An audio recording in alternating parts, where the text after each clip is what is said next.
ఇలా నేను ఇబ్బంది పడడం కన్నా నాకు జీవితం లేదు. నాకు జీవితం లేదు.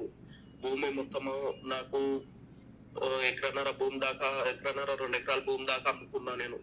అమ్మి మొత్తం సగం వాళ్ళకే పెట్టిన పైసలు గూడా. వాళ్ళు ఏం జేసిర్రో, ఏం జేసుకుర్రో తెలవదు. వాళ్ళు మొత్తం నా దగ్గర పైసలు వసూలు జేసి అంతా నన్ను లాస్ జేసి, ఇప్పుడు నాకు పుట్టిన నా పిల్లలకి 2 పిల్లలు నాకు వాళ్ళకి భూమి లేకుండా జేసుకున్నా. నా చేతులారా నేను అమ్మాయిని నమ్మి, నేను అసలు భూమి లేకుండా, ఏది లేకుండా అప్పుల పాలయ్యి వాళ్ళని నమ్మి అది జేసుకున్నా. లాస్ట్‌కి నా మీద కేస్ పెట్టి నన్ను జైలుకి పంపాలని జూస్తుర్రు. దాంతోని నన్ను ఇంత మోసం జేసినందుకు అక్షయని వాళ్ళ కుటుంబంలో వాళ్ళ నాన్నమ్మని, వాళ్ళ అమ్మని ఎలాగైనా నేను నా కుటుంబం దీంట్లో నా కుటుంబంది ఎలాంటి పాత్ర లేదు. నా సొంత నిర్ణయం నేను తీసుకొని నేను ఈరోజు నేను ఏదైనా వాళ్ళని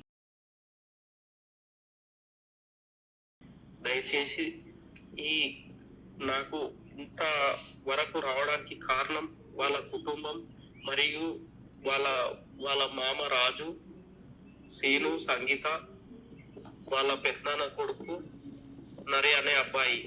వీళ్ళు నలుగురు కారణం. వీలే కాబట్టి వీళ్ళ మీద చర్యలు తీసుకోవాలని కోరుతున్నాను.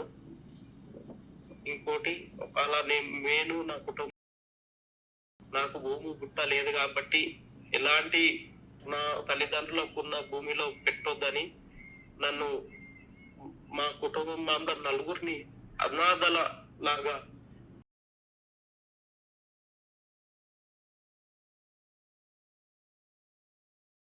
తెలియజేస్తున్నాను. నాకు ఎలాంటి ఫ్యామిలీ మరియు ఎవ్వరూ లేరు. నేను చేసిన తప్పుకు నిర్ణయించుకున్నా.